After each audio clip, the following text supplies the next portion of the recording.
Can you hear? Hey, Myers, how are you doing? I'm doing well, Ira. How are you? I am doing fine. Hey, I've got to ask you. You've had positive tests on your team. There have been 25 positive tests around the NBA that the league has announced so far. How concerning is it to you? One, when you see teammates test positive, and two, when you see so many players around the league test positive, knowing what you're going into.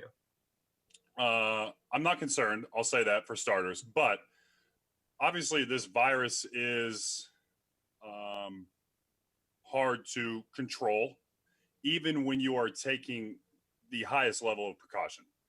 And I have felt completely comfortable in all of my workouts and everything I've been doing. And it's just the reality of the world we're living in, Ira, to be honest. And I'm blessed to do what I do. And I mean that. It's not cliche. And I'm excited to compete again. So I will do everything in my power to do exactly what's asked of me. And I know via other Zoom calls and such with the team, there's an understanding that we need to be as diligent as possible and be accountable. And so, you know, in terms of the positive tests, I mean, you just got to look around the world. You got to look at America. Again, it's the reality of the situation we're all living in right now. But once we're there, I think, obviously speaking, I the bubble is a great plan, right? Right. And they test every night. You know, for the fact of if someone tests positive when they check in the morning, well then you isolate them. Right now, it's everyone's in their own markets, everyone's Sure. doing their own thing. People were in their own countries, etc. So I think that there's a much greater chance that the numbers significantly drop. And I would be shocked if there were, you know, numerous cases popping up in Orlando because of how strict the guidelines seem to be. But again, this is a very unknown world of sorts that we're about to go into. Hmm. The NBA has never been through this. So I'm Right. not concerned and I'm ready to rock and roll. I know that. And then you guys talk about Heat family. You talk about your brothers all the time, also. Just when you hear that teammates had tested positive, so what do? I mean, do you call them? Do you worry? Do you feel bad for them? Do you think in terms of their family? Do you worry about symptoms? What's it like just to hear, without specific names, just to hear that teammates had tested positive? You know, the easiest thing is just to show support. Again, this virus it's hard to like, for example, technically speaking, someone I guess could get it off an Amazon box. Everybody orders Amazon for crying out loud these days. I know I have during this time, but I wipe the box down and do everything I possibly can. The point is you just have to show support. And luckily, to my knowledge, all of us are very young, healthy individuals. And, some guys do have family around and this, that, and the other, but we all just have to be as, I think diligence a great word, as possible. And just in terms of people testing positive, it's just showing support and being there for them if they need that support. Thanks. Good luck in Orlando. Thank you. Thanks, Ira. Hey Myers, level of health you are from rehab of your injury, where you're feeling right now, and I guess just level of excitement to do anything team wise with your teammates because you've been out even longer since the season shut down. Absolutely. Level of excitement to compete and be around the team again and get back on the floor. I don't know, 1,000 out of 100%. I can't. I seriously cannot wait. That I had a lot of ups and downs in Portland, and one thing I also didn't have was a consistent role. But that's something that I think I've earned here, and that I have to continue to earn. But it was truly a blessing to step on that floor every night, to be a starter for the Miami Heat and impacting the game every single night. That's something I craved for so long, and I don't mind being whatever you want to call me, the glue guy, the roll guy. I don't care. I don't care about stats. I don't care about anything. All I care about is wins, period. And that, I think that shows. I don't mind boxing out every time. I don't chase down rebounds. I don't hunt shots. I don't do that. So incredibly, incredibly excited to compete again. On the rehab front, admittedly, could I have gotten better treatment had this been a normal time in this world? Yes, of course. But the problem is I wasn't willing to hire a third party source during the time that we weren't weren't allowed to be around the team because I couldn't, to be truthful, I didn't want someone coming to my home and being around my wife and I. That's just the facts. However, I have done a very good job at being a true professional. I mean, I literally have 4 to 5 recovery modalities within 3 feet of me in my gaming room. So I constantly have my feet kicked up outside of working out and doing all those things to make sure I'm continuing to progress. So I would say similar to coming into a season, there's nothing like basketball shape. You have to play basketball to be in basketball shape. So I've yet to, practice against Bam or go up against another starting 5. So it's hard for me to know exactly where I'm at, but I feel good. My ankle is strong. My everything is healed correctly, and I'm ready to play. Now it's just what's the progression like with practice with the Heat, scrimmages, the 8 regular season games into the playoffs. The ultimate goal, of course, is to win in the playoffs, and I think that that's an obvious statement, but one that has to be said because, there's going to be some bumps along the way probably for me. It was a bad injury. I hate that it was, but that's the truth about it. But again, I've been very, very diligent. I mean, I feel good. And so that's the positive. And also I know you were impressed by the beer flip off the basketball. Very much so. Very impressive. You're muted, Ethan. I see the mouth moving, but I see the smile. So there we go. All right. That's good. I think we were all impressed. It's the first time anybody got me to stop talking. But wanted to ask you, building on what you were talking about, you had a consistent role, and the starting lineup was playing at a pretty high level together, and it was consistently out there every night. It's been a while, though. I mean, it was a month before you guys went out. Now it's been another 3 months. How quickly do you think that you can get that rhythm back again, provided that all 5 guys are out there? Great question. Number one, this is something every team is going to go through, right? Everyone's had this layoff. This is a very weird time we're all living in, period, as human beings and as NBA players. We've just never experienced something like this, period. And so there's going to be bumps along the way. And what I do know is this is going to be a very interesting time in the NBA because we're going to constantly be around each other. We're not at home. We're in a hotel room for 3 to 4 months. That's crazy. However, what I do know about the Heat also is Heat culture is very real. I know that for a fact. And so I think the mentality and the understanding of being there for others, being of the team, and constantly working towards one goal is what we're going to do. And that's going to give us a leg up, in my opinion. I don't know. I can't speak for other organizations. But what I do know is Spo, for example, it could be the 4th game in 5 nights on a back-to-back against a team that's not very good. And trust me, he's just always there. So in terms of someone leading the charge and getting us ready to play on any given night and having us focused and understanding that, look, this is not going to be easy. It's got to be the team that has the better mentality, the us mentality, and we have that. And so to fully answer your question, I do think that we will get back in rhythm fairly quickly. That's just, I guess there's a reason we're NBA players. It's going to take some time. But with that unit specifically, everyone knows their role, and everybody knows their role in our team, as a matter of fact. And that's going to allow us to slowly kind of gel back together rather than if there's question marks about, well, what do I actually do for this team, or what is our goal? No, then you're looking at, like, what if some guy randomly on a different team thought, no, I'm changing my role once I get back. I'm done with that. Not doing it. I'm not sacrificing no more. I don't see that happening. So I do think we will have much more success, and we just have to focus on the goal of winning. Thanks, Myers. What's up, Myers? How are you? Howdy. So I saw you yesterday on Twitter asking for advice on hotspots.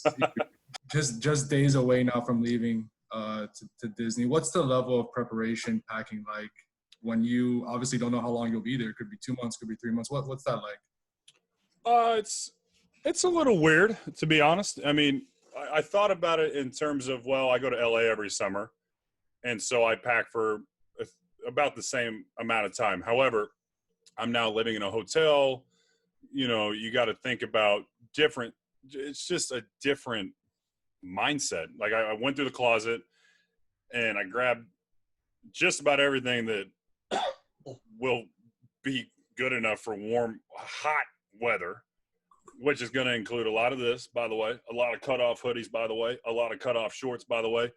I don't need to show up in all these cool outfits. No, I don't need any of that. What I do know that I need is a blender for my protein shakes. I need level bars. I need Celsius. I need my PC because I love the game, and all the accessories and just the basic necessities. So honestly, I just walk through every room. I decide, wonder if I'm going to need this for 3 months. If I do, I throw it in a bag, and if I don't, I keep it moving. And one more thing for me, what's it like now to have the facility closed again, obviously, and what have you guys been left with? Is it just back to Zoom workouts, kind of over the computer? What are you guys doing now to kind of stay in shape over these few days before you leave? Yeah, texting, conditioning workouts, and we have a Zoom workout today. So again, there's nothing like basketball shape. That's just understood, right? I can go downstairs and crush a bike workout in a lift, but there's nothing like guarding a pick and roll, boxing out, grabbing the rebound, throwing an outlet, running down, setting a pick and pop, shooting a three, chasing down the rebound. There's nothing like basketball shape, and it's hard for people to understand sometimes, but that's just the truth of it. But again, everybody's gone through it, right? So we just have to make sure we are as diligent as possible, and we will be, right? That's what the Heat are. They very focused, very, very much like you're either in or you're out. So we'll be fine. But for now, it's all virtual. Hey, Meyers, thanks for taking some time today. Sure, it's my honor. Between hosting your Hammer Classic to raise money for Feeding America, your cool Vice hairdo, your wife, with the Tiger King tattoo, or the James Gordon shirt off shootout, why was it so important for you to be up front and center during this pandemic, giving back and doing fun, creative things? Wow. First of all, thank you for that question. I love what I do. I love playing in the NBA. I love competing. I love being a part of a team. But what I love more is impacting other people and serving people. And I've been immensely blessed in my life. And it's always on my heart to give to others. And so where it really came from, I was going to be on social media regardless, just trying to bring positive light to be honest, a very dark world. My wife and I just dropped a podcast, and we talked about, like, everyone thought about 2020 vision in 2020, right? Like, I'm getting clear on what exactly I want to do and how I'm going to do it. Well, let's just say 2020 has not been what people probably thought it was going to be. 3 examples. Kobe's death. My wife and I sat back and thought, wow, like, family man, like, NBA legend. That really gave us perspective on spending time with family, understanding that, like, nothing is guaranteed, right? Then we have COVID. That really makes you put things in perspective. You can't really go anywhere, you can't do anything. Your health is, like, you're always hyper aware and hypersensitive of every situation. So that's another big thing. And then lastly, all the stuff that's happened with police brutality and Black Lives Matter movement and things like that. It puts things into perspective of, okay, we really need to be aware of everything that's going on in the world right now. Now, I say all that to say that UD's article really inspired me. He wrote an article for the Players Tribune, and he talked about growing up in the inner city and what it's probably like right now for some younger kids and just people in general, but mainly younger kids who can't go to school, therefore they're missing out on 2 meals. I was in the same boat, by the way, when I was younger. We didn't have anything. But with that being said, he had said something to the tune of, and I'd have to go back and read it, but I think he said there was a statistic that talked about, like, $1 can feed, I think it was like 5 or 6 people. I thought to myself, oh my gosh, I can't believe this many people are going to go hungry. I love gaming. I can do it during this time. So I just started thinking. And I said, you know what? I want to feed 1 million people. So that's what I set out to do. And honestly, it's funny, but it's the truth. That was the most busy. April of 2020 is the busiest month of Meyers Leonard's life, period. Not even close. Emails, phone calls, all day long, every day, because I was not going to stop until I fed 1 million people. The blue and pink hair came from once we raised it 100,000. That was like an incentive for people to join, right? To join the goal or whatever. And so that's what I did. And it was crazy. It was tiring. It was a lot of fun. I mean, 30 straight hours of a stream. Wow. I was like probably hallucinating at that point or something. I can't even remember what I was talking about. But the point is I did it for the betterment of others and to serve others. So lots of fun. Thank you for the question. And it was just on my heart to help others during a very difficult time. Thanks. Hey, Meyers, good to see you. I'm curious, you mentioned earlier about the basketball part. That's the easy part. You guys are NBA players. But what about the mental side of it, being away from family, the challenge of that, of not being able to see your loved ones, of being in that setting where that's it. Once you get in that bubble, you're in and you don't know how long you're going to be in there. Hopefully a long time with wins, but just the mental side of it, how hard will that be? Another great question. All these have been great. It's going to be tough. Point blank. There's no two ways about it. I have a wife who I love dearly. I love my dog. I love being in the comfort of my own home. But that's not the reality. I've actually had a couple back and forths with Spo via texting, good back and forths, because he had asked me, like, how are you feeling about this? And I said, look, man, let me explain something. Number one, I'm getting paid millions of dollars to play basketball. Let's start there. Something I love to do anyways. Number two, my brother did 2 9-month tours in Afghanistan for a lot less pay. We're going to be there for 3 or 4 months, max. Or think about Navy SEALs, who I study very closely, read any book you can imagine that's ever been written about a Navy SEAL. I've read it. Like, I get it. Life's it's not always easy, but what do we really have to complain about, right? I think about those guys. They're taking out the worst people in the world for way less money and putting their life on the line every single day. So it's not going to be easy. I know that. But I do work with a sports psych. We've been having discussions for months about what this is going to be like, how I'm going to dial in every morning. I already meditate most mornings to keep my focus and to see the bigger picture. But ultimately also, I want to freaking win.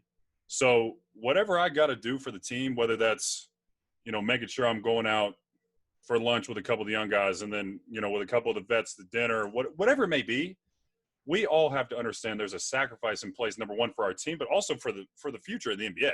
Make no mistake, like, this is a very strange time. Like, the salary cap is going to take a freaking hit. And let me tell you, if we didn't commit to playing, it would have taken a bigger hit. So I always say, listen, I'm just a normal guy who happens to play in the NBA. Do I love what comes with it? Yeah, sure. Trust me, it comes with a lot of freaking stress too. But we just have to be willing to get through it. Period. Like, I don't know. I don't know. The same as the COVID test, by the way. Do you want a tissue? No, just give me this stupid thing and let's get it over. It's not that bad. Come on, people. What the hell? Seriously. Can we all just, maybe toughen up just a touch? So there you have it. I don't know if I answered your question, but I did my best. No, you did. I appreciate it. And if I have to take the test, I'll call you for support because when I need to take it, I need a little prep. Roger that. Hey,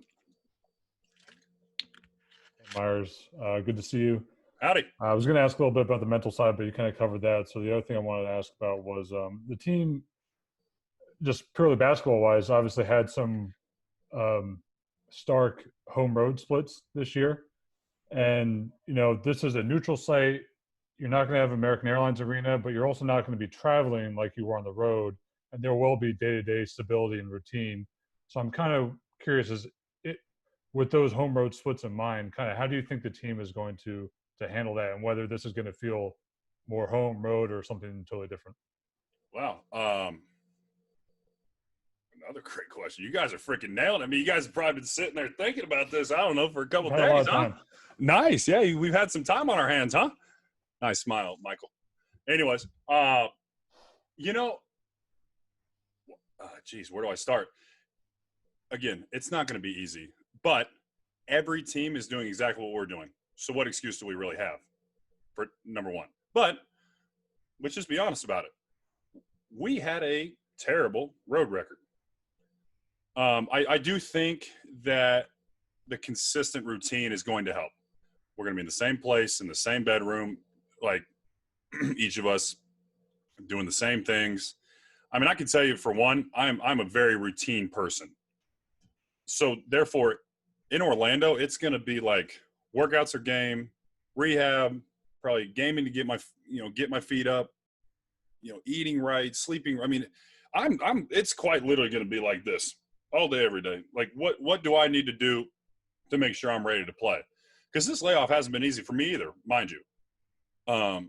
So honestly, I think it's about having open conversation with our team when we get there.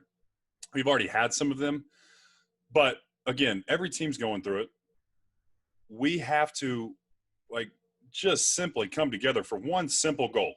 If you need something, ask, but we are here to win games. Make no mistake about it, period. And so if you need something, like if you need to talk to a teammate, if you need to talk to a coach, if there's a misunderstanding, we're pretty good about getting everything out there.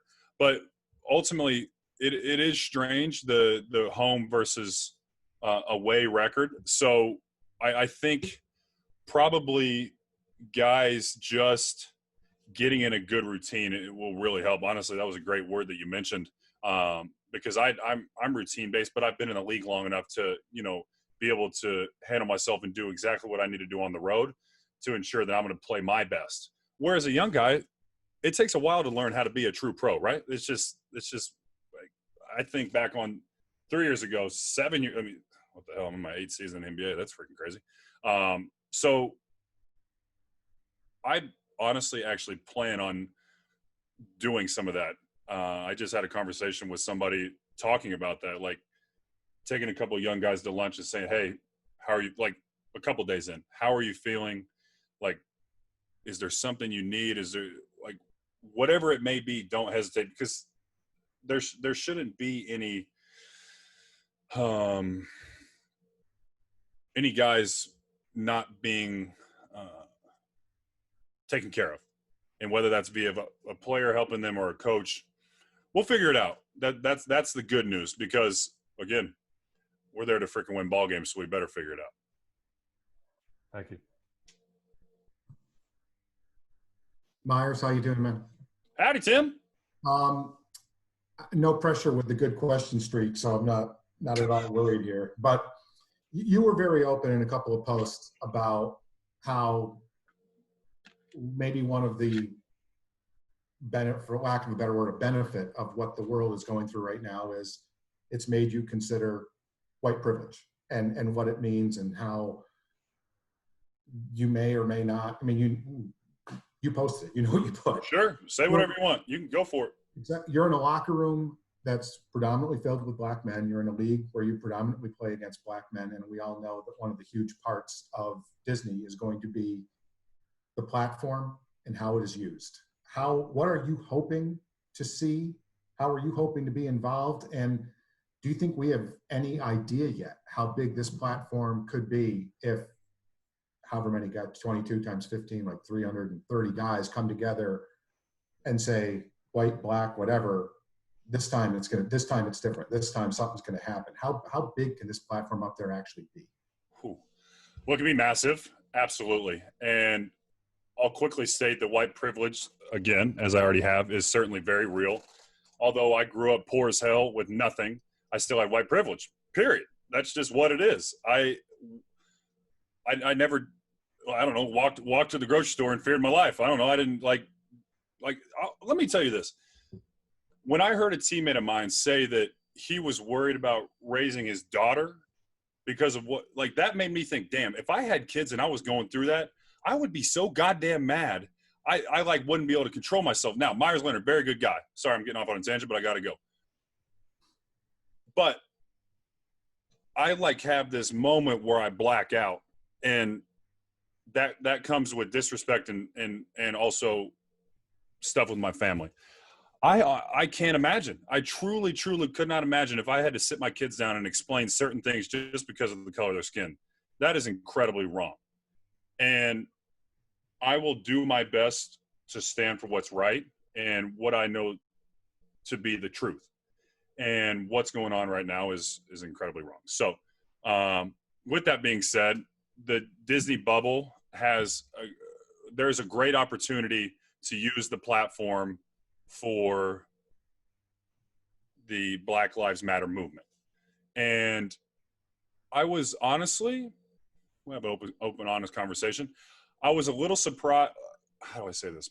I wasn't surprised when certain guys said, well, should we even compete? Because, like, what's that saying? If we do, right? Like, maybe we shouldn't because we should make a stand. I'm white, but I still feel it's okay to say this. I think more that it makes sense to be unified and use the platform to entertain people. And honestly, that means more people in front of the TV, less people out on the street. Like, it made sense to me for all of us to come together as one unified group, which, by the way, the NBA is predominantly African-American. And so if we can show unity in that, and then use our powerful voices in social platforms and the NBA platforms and everyone's platform to say, hey, this is what we're about. We're standing for what's right, and let's do this together. Genius. And so I do think there's real opportunity. They've talked about the courts. They've talked about jerseys, amongst many, many other things that are, in the works to make sure that not only the players, but the fans and everybody knows that as a league, we are very, very aware of everything that's going on and that it is time for change. And so for me personally, again, I've had moments where I had a teammate in Portland, for example, told me he got pulled over. This is the day after. I got pulled over for doing 36 and a 35, and I thought to myself, what the hell? Why? It's like, dude, I was just coming home. By the way, he was with his white fiance at the time. They were just coming home from dinner. He said, well, where are you going? What are you doing? Just because he was in a white neighborhood, he was black, driving a nice car. And I actually didn't say anything that day because I didn't know what to say.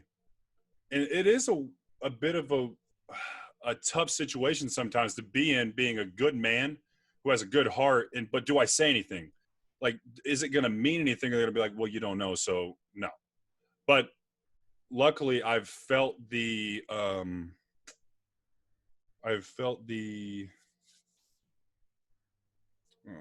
I guess I have an understanding that everyone's voices need to be heard during this time, and that has made me more comfortable personally. And so, again, to reiterate, there is great opportunity here to do what's right and to help make a change.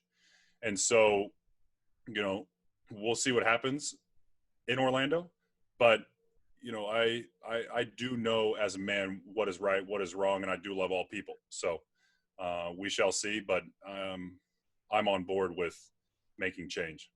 Real quick, have you decided if you're going to participate in the Jersey initiative those first 4 days, or however it's going to work? I guess Adam's still working on the messages you can put on the back of the jersey. Have you decided if you'll participate or not? I do plan on participating. I do not know what I plan on putting on the back of my jersey yet, but I do plan on participating. Thanks, Meyers. Sure. Hey, Meyers, Eric Reed. It's good to see you, and even better to listen to what you're saying. Tough to transition back to basketball after that very serious and heartfelt topic, but I'm going to. When the trade was made to bring in Jay Crowder, Andre Iguodala, and Solomon Hill, you and Tyler were both out. Now coming back, on paper, this is the deepest, best team we've had all year. Yet I'm sure it's going to be very competitive to get one of those rotation spots once the playoff starts. How do you look at the team you're now part of as you move into the restart? Sure. You guys are freaking nailing it, man. My God. Again, it's good to have an immense amount of talent, right? But with that, NBA guys are ultra competitive. They've always been the best at what they've done on almost every single team they've been on up until they come to the league, and then it kind of figures itself out. But there's going to be sacrifices that have to be made. I guess I currently don't know what's going to happen when we start practice and when we play scrimmages and in the 8 games and into the playoffs. The truth is we were pretty damn good when Meyers Leonard was on the basketball floor for the Miami Heat. I still have to earn that, and I'm okay with that. But that's how I've always approached my job. Now, like I said, it is a blessing, and it felt so damn good to be a part of something that was real, and we were winning games, and I was doing well. But with, I can't really speak for other guys in terms of how they're going to approach it. But one thing I do know is that Spo consistently talks about just giving into the team and enjoying someone else's success. And it is so damn important. I could rattle on for another hour about this, but a quick story. When I was in Portland in my 7th season last year, I had played well all year long. I had dug myself out of the hole from previous years, and I was like, I can consistently impact the game every night. And Yusuf Nurkic was still healthy. I was the backup, and we took Enes Kanter at the trade deadline. And I thought to myself, damn, I guess that pretty much means I'm not good enough. I don't know if that was the case, but that's how I felt. But I told myself in that moment, you have worked too damn hard to give in now. You have worked 7 years. Some people may have said, you know what? Forget you guys. I'm going to stop working out as hard. I'm not going to show up early. I'm just going to be here. I'll get through the season and I'll ask for a trade. But I couldn't do that in my heart. And let me tell you something. I stayed in shape. I did probably more than I was because something told me I was going to get an opportunity and I better be ready for it. Well, unfortunately, knock on wood, Yusuf Nurkic ends up going down, but I still wasn't really in the rotation. Long story short, I played well in games 1 and 2 of the Western Conference Finals and pretty well in spot minutes in the first 2 series. Games 1 and 2, I played well. Game 3 morning, we had an optional shooting, and I showed up for it in Portland. Nobody else was there. And I was eating breakfast, and I was about to go get my jump shots up. And Coach Stotts had texted me, and he said, hey, come to my office before you go shoot. I said, okay. So I went and put my stuff on, went to his office, and I walked in his office. I said, do I need to close the door? He said, no. I said, okay, great. What do you need? He said, you're starting tonight. I said, okay, I'll be ready, and I walked out. Now, if I had been an and not a good teammate and not stayed ready, I would have been dead ass out of shape and not prepared for that moment. Now, game 3 played pretty damn well. In game 4, let's just say I played very well. I'm going to be ready to do what I need to do. But we all have to understand that enjoying someone else's success and being a part of a team and a bigger goal is the most important part. Because, by the way, when you win, you get paid and you get to stick around. And I like it here. So I'm going to lock in individually. I think there's going to be plenty of group meetings to understand what it is. Like, Spo's good at just getting it out there. He'll just say, look, this unit was not very good at doing X, Y, and Z. And if you don't figure it out, I got to make a change. I like it. Put it all out there. We're grown-ass men. If we can't take it, then there needs to be no question marks. That's the last thing we need in an Orlando bubble where things are already going to be, things are just going to be different. So we need to really hone in on the team. And so I apologize for the long story, and I don't want to make it about me, but let me just tell you, I could have shit the bed on national TV game 3 of the West Conference Finals because I was an ass one ready to play. But then I crushed game 3 and I crushed game 4 even harder. And that's why probably the Miami Heat wanted to trade for me. I don't know for sure, but I'm blessed and I'm thankful, and hopefully I answer your question.